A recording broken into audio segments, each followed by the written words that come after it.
पुण्यातील मुंढवा जमीन गैरव्यवहार प्रकरणी पार्थ पवारांनी अज्ञातांविरोधात तक्रार दाखल केली आहे। खोट्या सह्या घेऊन जमिनीबाबतची पत्र तयार केल्याचा दावा पार्थ पवार यांनी केलाय। सगळी कागदपत्र बनावट असून त्याच्याशी कोणताही संबंध नसल्याचं पार्थ पवार म्हणतात। याबाबत त्यांनी जबाबदार असणाऱ्यांच्या विरोधात कायदेशीर कारवाई करण्याचा इशाराही दिलाय। दरम्यान या संदर्भात आरटीआय कार्यकर्ते विजय कुंभार यांच्याशी बातचीत केली आमच्या प्रतिनिधींनी।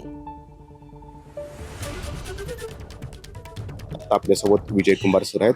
सर 16 डिसेंबर 2025 ला आपण एक पत्रकार परिषद घेतली आणि त्यामध्ये हे सगळं पत्र तुम्ही समोर आणलं। त्याचाच आधार घेत आता पार्थ पवारांनी पुणे आर्थिक गुन्हे शाखेकडे तक्रार केली आणि चौकशीची मागणी केलेली आहे। पार्थ पवारांचं म्हणणं एका अर्थी खरं आहे की याच्यातली सगळी सत्यबाजू लोकांसमोर आली पाहिजे।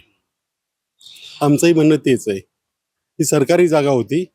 आता पार्थ पवारांच्या मनामध्ये काही शंका राहू नये किंवा आमच्या मनामध्ये काही शंका राहू नये, महाराष्ट्रातल्या लोकांच्या मनामध्ये काही शंका राहू नये म्हणून याची जी काही सगळी कागदपत्र आहेत ते ऑनलाईन टाकावी, म्हणजे कुणाला काही शंका काढायला, पत्र खोटं आहे म्हणायला, खोटं पत्र करायला काही संधी मिळणार नाही। चौकशीला तयार आहात समजा झाली तर चौकशीला तयार राहावं लागेल। देशाचा नागरिक आहे, कायदा मला पाळावा लागेल, परंतु आधी सगळ्यांनी कायदा पाळला पाहिजे पोलिसांसह, आणि मग माझ्याकडे यावं। मी सगळं, आणि तसंही पोलिसांनी मागितलं तर मी देईन, काय अडचण नाहीये।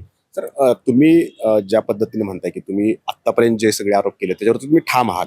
आता पार्थ पवार म्हणतायत की ती जे कागद होते त्याच्यावरती सही जी आहे ती माझी नाहीये, मग ते म्हणतायत म्हणून ती काही सही दुसऱ्याची ठरत नाही, पण त्याचा पुढचा एव्हिडन्स हा पोलिसांनी जे काही पुरवणी जबाब वगैरे घेतलेत त्याच्यामध्ये आढळतो।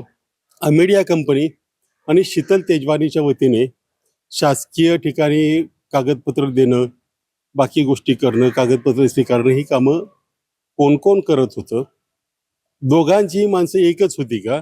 आणि असतील तर ती दोघांची माणसं एकच कशी? कारण ह्या दोन खरेदीदार आणि विक्रेता हे दोन वेगळ्या पार्ट्या आहेत। मग ते कसं होतं याची चौकशी या निमित्ताने पोलिसांनी करावी।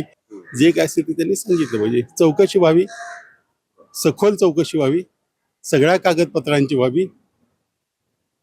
त्यांना जी कागदपत्र आहेत ती त्यांनी द्यावीत, आमच्याकडे आहे ती कुठून आली वगैरे याच्यासह आम्ही योग्य वेळेला खुलासा करू। माझी चौकशी करण्यापूर्वी याआधी जेवढे आरोप झाले त्या सगळ्यांची ही चौकशी करावी असं मागणी जी आहे ती या ठिकाणी विजय कुंभार सर करतायत। आता यामध्ये आणखी काय काय घडामोडी घडतात हे पाहणं महत्वाचं राहणार आहे। कॅमेरामन शैलेश जाधव सह नाजिमुल्ला, एबीपी माझा, पिंपरी चिंचवड। एबीपी माझा, उघडा डोळे बघा नीट।